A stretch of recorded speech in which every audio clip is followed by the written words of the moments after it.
Assalamu alaikum students. So welcome to my channel Orthopedics Made Easy. So before starting the topic today, uh, I would like to request you regarding the importance of my topics because they are precise and exam oriented. And if you see these videos, you can write short note or long answer in your final exam. So please like, share, and subscribe the channel. So we'll move on to the topic today.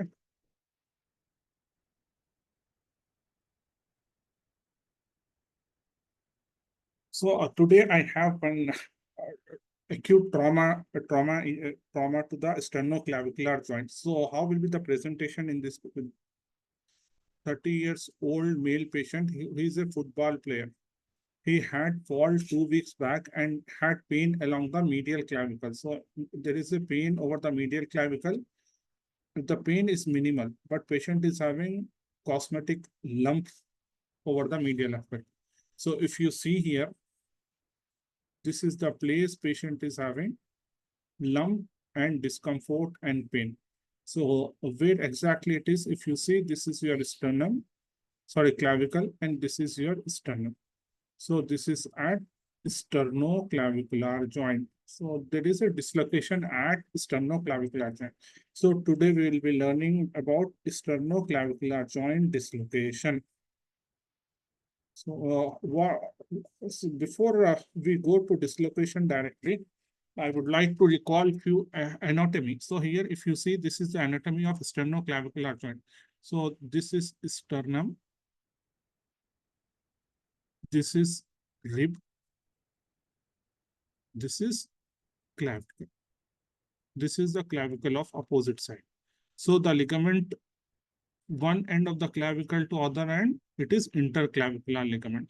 Ribs otherwise called as costo. So the ligament going from rib to clavicle, it is costoclavicular ligament. Then there is a ligament going from sternum to the clavicle, that is sternoclavicular ligament. So we have three ligaments.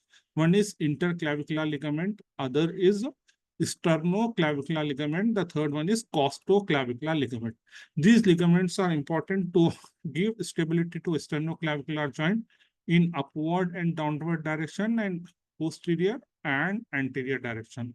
So damage to this ligament result in either superior or inferior displacement of the clavicle, medial end, or anterior posterior displacement of the clavicle. So what is the important thing about the clavicle? Clavicle is first bone to ossify. And the medial aspect of the clavicle is last physis to close. So it closes around 20 to 25 years. Even after skeletal maturity, the clavicle medial epiphysis is open. It fuses around 20 to 25 years. So it is the latest physis to close. Then we have three ligaments: costoclavicular, rib to clavicle, sternoclavicular, sternum to clavicular, and interclavicular between the two clavicles. So what are the structures in and around the medial end of the clavicle or sternoclavicular joint? If you see here, we have the main aorta here and the main vein here. Then we have trachea and esophagus also. So we have esophagus, trachea behind the sternoclavicular joint, and the neurovascular structure here. So if you see, we have all these important structures. These are the three ligaments. One is interclavicular ligament, sternoclavicular ligament, and costoclavicular ligament. So this give anterior posterior stability and superior inferior stability. So what is happen? How will you classify? So we can classify in two types. One is true dislocation. True dislocation means dislocation happening at sternoclavicular joint. So the dislocation happening at sternum and clavicle. So sternoclavicular dislocation is a true dislocation. So this is true dislocation. So it may move anteriorly or posteriorly. If you see here, this is the mediastinum posterior aspect. The clavicle is moving anteriorly. So it's anterior dislocation. Here it is moving posteriorly. It's a posterior dislocation. So among two dislocation, we have either anterior where clavicle displaces anteriorly or posterior where clavicle is moving posteriorly.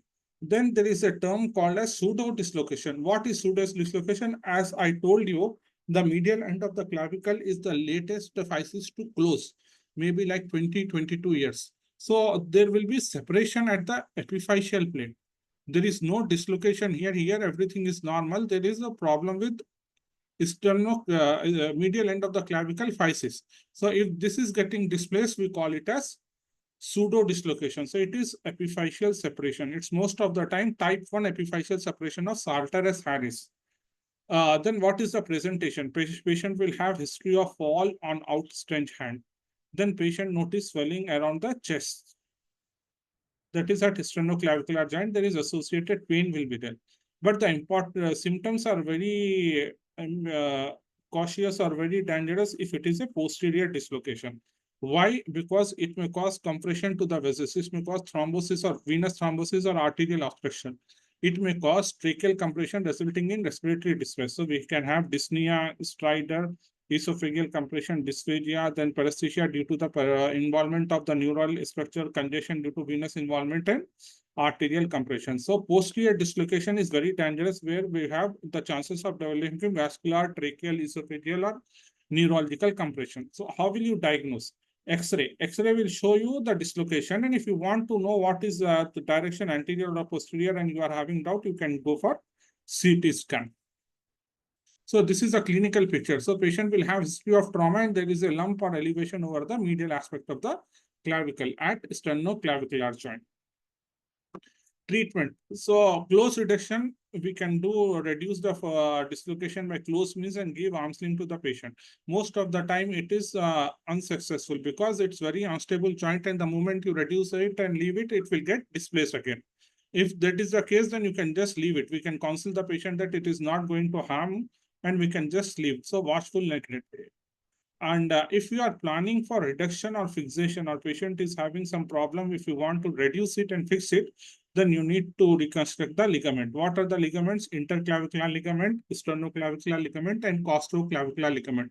If you see, we have this is something like sternoclavicular ligament and costoclavicular ligament construction we need to do. And if you don't want to, and all these are having high risk and there is high chances of failure. So the other option is you can exercise the medial clavicular end. So, but the thing is that we should keep this costoclavicular. This is costoclavicular ligament. This ligament intact. If you won't leave the medial end, if you cut it, it will move up. So retain costoclavicular ligament if you are going for resection of the medial end of the clavicle. So what are the complications? Persistent dislocation, there is a cosmetic disappearance, disfigurement. And if it is a posterior dislocation, it may cause mediastinal structure compression, that is neurovascular structure compression, tracheal compression, esophageal compression, and arteriovenous compromise. So whenever you are planning to operate, always keep CT surgeon ready, because the patient may have some big problem inside. So when you are operating the medial end of the clavicle, it's always recommended you keep a CT surgeon standby, because patient may have either tracheal, esophageal, or vascular this one. So this is the figure of patient who had medial resection. So this is the clavicle medial end is this is medial end resected. So after resection, the capsule has been reconstructed or closed, and there was damage to costoclavicular ligament. So it is also reconstructed. So you need to have costoclavicular ligament intact for good results, or when you are planning for resection of the medial end of the clavicle. That's all today's class. Please like, subscribe, and share the channel. Thank you.